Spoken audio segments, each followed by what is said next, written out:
I adjusted my plain black blazer as I stood in the grand marble lobby of Harrison Enterprises.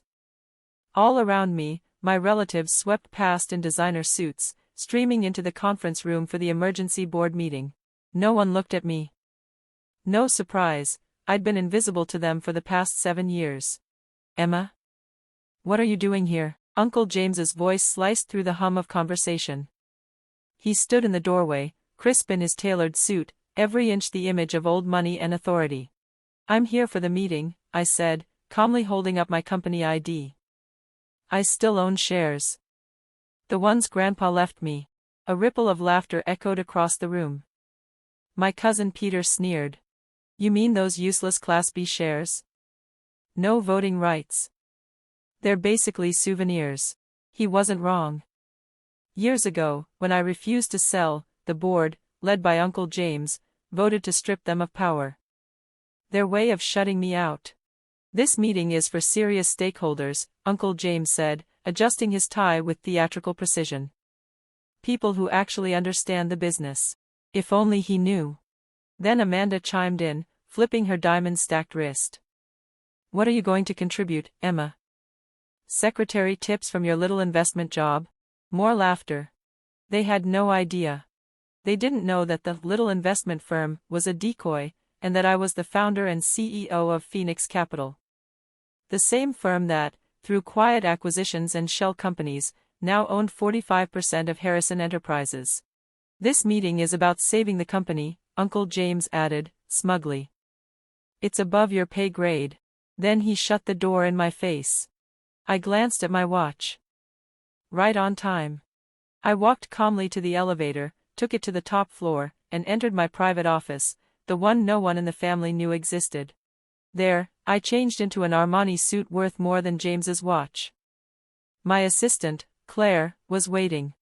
It's all ready, she said, handing me a sleek leather folder. They still have no idea Phoenix Capital is you. Everything's signed and in order.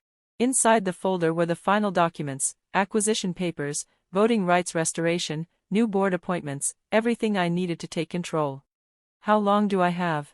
They're all seated. Mr. Harrison's about to announce the company's collapse. Then it's your turn, to walk in as the CEO they've been begging to meet. I nodded, remembering the last time I was in that boardroom.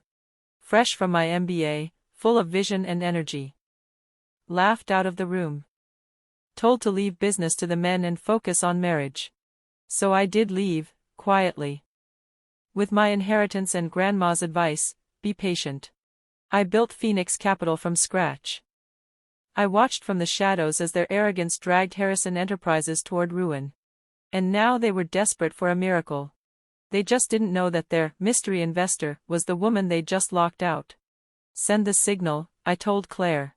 It's time they met their new boss. Claire pressed a discreet button on her phone, sending the message to the boardroom. Their mystery investor had arrived. I collected the portfolio and stepped in front of the mirror. Gone was the overlooked cousin in a simple blazer. In her place stood a woman worth billions, moments away from reclaiming the legacy they tried to erase. Ready? Claire asked, holding the door. I smiled, recalling the smug look on Uncle James's face as he shut the door in mine. Oh, I've been ready, I said, for 7 years. The hallway leading to the conference room stretched like a runway, each step echoing with the weight of patience, strategy, and silence. Every overlooked idea, every dismissive laugh, it all brought me here. At the entrance, I adjusted my suit and gave Claire a slight nod. Time to introduce myself properly. The room fell silent as I stepped inside. Uncle James, mid-sentence about the company's looming collapse, turned toward the door. His expression flickered, from confusion to recognition to desperate hope. In this power suit, with polished posture and presence, I wasn't the girl he dismissed minutes ago. Ladies and gentlemen, Claire said smoothly behind me, allow me to introduce the CEO of Phoenix Capital. A hush swept the table. Peter stopped tapping on his phone. Amanda froze, her manicured hand inches from her mouth. Uncle James rushed forward, extending his hand eagerly. We're honored to have you here, he said, with a smile that didn't reach his eyes. I'm James Harrison, CEO of Harrison Enterprises. I let the silence linger before I took his hand. For now, I said, coolly. His face twitched. I walked past him and took my seat, his seat, at the head of the table. I opened the leather portfolio. Let's talk about why this company might still be worth saving. Uncle James blinked, then quickly tried to regain control. As you'll see from our projections. Your projections are wrong, I interrupted, sliding a crisp stack of documents across the table. The company's bleeding cash. Your Asian market strategy failed 6 quarters ago. Your tech division's obsolete, and you're leveraged to the edge on every real estate holding.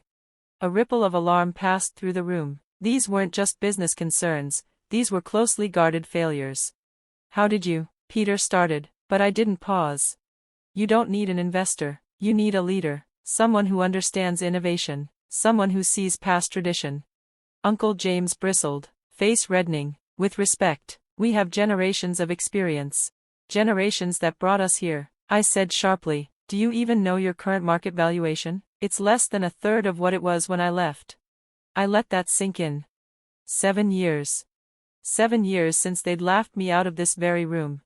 Phoenix Capital already owns 45% of Harrison Enterprises, I continued, placing another document in front of them. This is an offer for an additional 15%. James paled. 60%? He choked. That would give Phoenix full control. I met his gaze.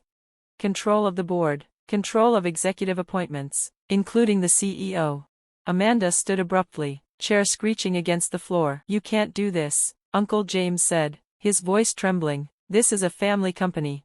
I tilted my head. Is it? I asked softly, because just minutes ago, you were eager to sell it to a stranger. Or does family only count when it's convenient? I rose from my seat and began walking slowly around the table, my heels echoing against the cold floor. Do you want to know how Phoenix Capital grew so fast? I asked. We targeted companies like this, led by men too arrogant to see the ground shifting beneath them, men so obsessed with legacy they forgot how to lead. I stopped behind Uncle James, his back stiffening. Companies that discarded talent because it didn't look like them, that worshiped tradition and ego over innovation and results. He didn't speak, no one did. Finally, he whispered, "Who are you?" I leaned forward just enough for my voice to carry. Someone who understands business, someone you kicked out of a meeting, less than an hour ago. The air shifted. Recognition crashed across the room like a storm front. Peter's phone clattered to the table. Amanda sank into her chair, her expression hollow. Uncle James's face went pale, drained of all its earlier bluster. Emma, he breathed. I straightened. Surprise, I said. Still think I don't know business? The silence was deafening. 7 years of being ignored, dismissed, mocked, broken in a single moment. But I wasn't here just for recognition. I returned to my seat at the head of the table. Now, I said, cool and collected, shall we discuss the terms of your surrender, or would you prefer explaining to your shareholders why you rejected a billion-dollar lifeline out of pride? There was no question, only inevitability. And the next hour? A masterclass in corporate dismantling. I laid out every term of the takeover, precise and non-negotiable. My family, speechless, could only watch as I dismantled their illusion of power.